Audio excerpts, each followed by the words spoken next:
Now we'll see the construction of the first part of the air induction system, that is a vane flow meter.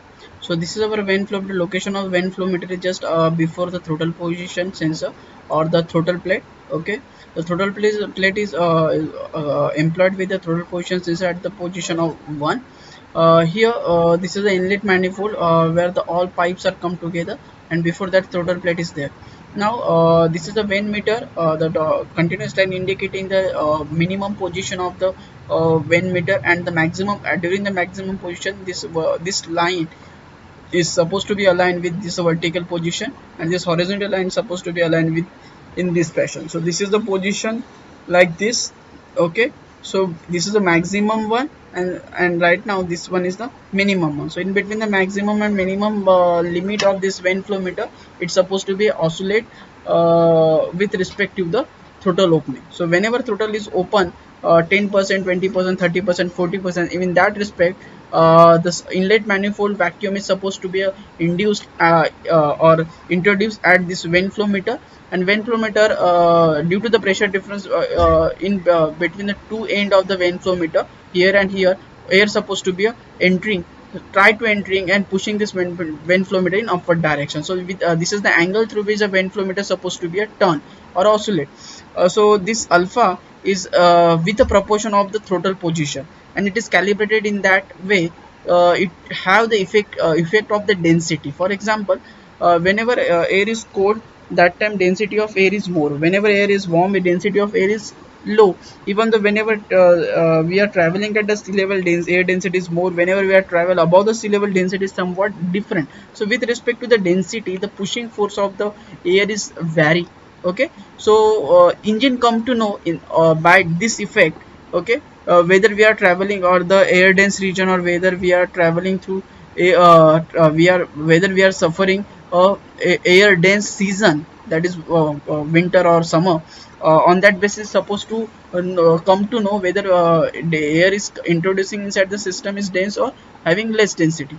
Okay, so for example, if the under the ECU the map data is filled. Okay, and with respect to that map data, engine having the winter condition as well as summer condition, as well as high altitude condition, low, and the sea level condition. Okay, so whenever for 30% opening of throttle position, whenever x number of magnitude of alpha is there, so for which condition is there, and at the same time alpha for the 10% of throttle opening, the x2 amount of throttle plate or baffle plate turning is there, or the angle is there, then what is the condition? And for that condition, what will be the mass of the air introducing inside the combustion chamber is located on that map, engine map. And with respect to that map, it's supposed to be come to know what is the mass of quantity in kgs or in grams injected or going into the combustion chamber. On that basis, supposed to be calculate the mass of fuel need to be maintained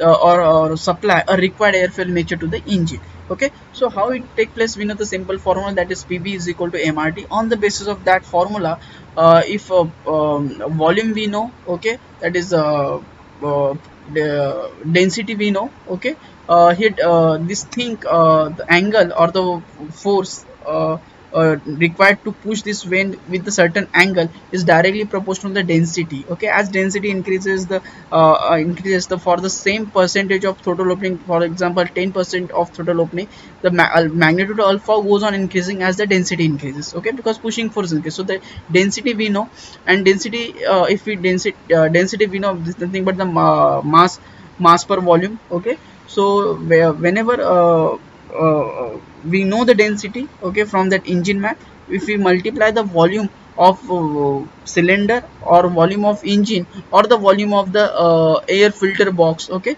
so we will get the mass of the air introducing into the combustion chamber. Okay, so this is the simple mass they are supposed to use in case of the air mass of the air calculation. Okay, so this is the alpha which through which the your vane meter is supposed to be reciprocate or turn, not reciprocate, oscillate. Okay, so but there is some disadvantage of this type of sensor, like inertia effect. We know the vehicle, there is a different kind of road condition, there are different kind of driving practices followed by the rider or available with respect to the region. Okay, so off-roading is there, highway roading is highway riding is there, city riding is there. Okay, so with respect to different kind nature of riding, okay, and different habit of driving, the sudden braking is there, sudden acceleration is there, okay, sudden deacceleration is there. So whenever acceleration is there, sudden whenever braking is there, okay, that time the momentum of the sudden change in momentum of this vane flow meter is take place. Okay, and due to the sudden change in momentum, this vane meter, due to the inertia, try to fluctuate or try to oscillate, even though irrespective of this throttle position. Okay, means without throttle regulating, or without throttle moving, this vane flow meter is supposed to be a or we can say oscillate with respect to the inertia effect due to the occur due to the braking, or out of the sudden acceleration, or occur due to the deacceleration, or tilting. Okay, so the or any jerk coming from the road surface, due to that this vane flow meter is supposed to be oscillate. Okay, and due to that the continuous variable input is forwarded to the ECU. So this is the disadvantage, or fluctuating input forwarded to the ECU, which makes difficult to take a decision or processing the ECU. So continuously varying or continuously metering is there in case of the vane flow meter. This is the disadvantage of our such a type of flow meter, or such type of MAF meter. So nowadays this kind of a MAF meter is completely replaced by the hot film or the hot wire airflow sensor. So that's why the LH Jetronics come into the picture in nowadays. Okay, so this is your when flow meter is working. Now you'll see the one part. We have already seen this part in the introduction slide, but then also let's we will see what are the parts here consist by this vane flow meter. That is throttle valve, that is number one. After two is the airflow sensor. This entire device is called as airflow sensor. After the control unit, that is part number 3. Air filter, this is part number 4, and the QL is the amount of air drawn.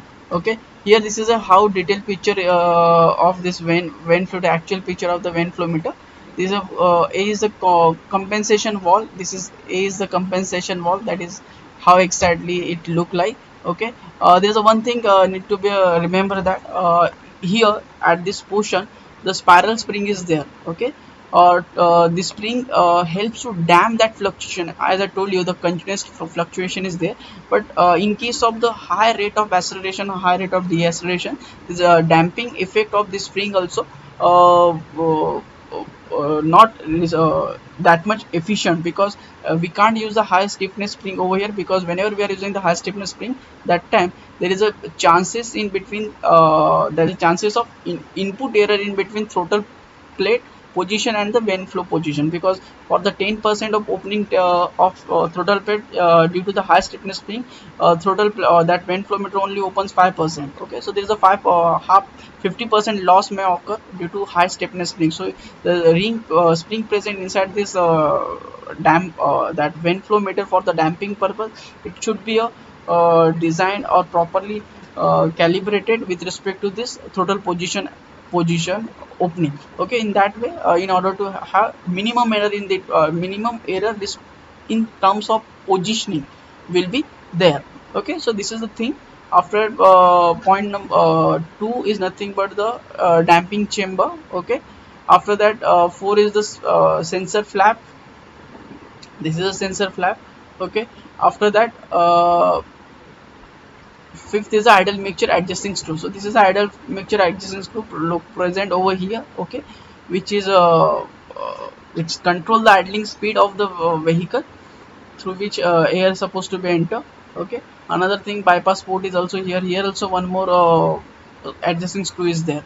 Here and here at 2 position adjusting screw is needed, because it is a vane flow type airflow meter. So this thing need to be a bypass, as well as this thing need to be bypassed during the idling. So here also idling screw is there, here also idling screw is there. Okay, in addition to this two idling screw, one more device is here is used, that is auxiliary devices. Okay, which is used during the cold starting purpose, and controlled by the thermo time switch. Okay, now we'll see the next thing.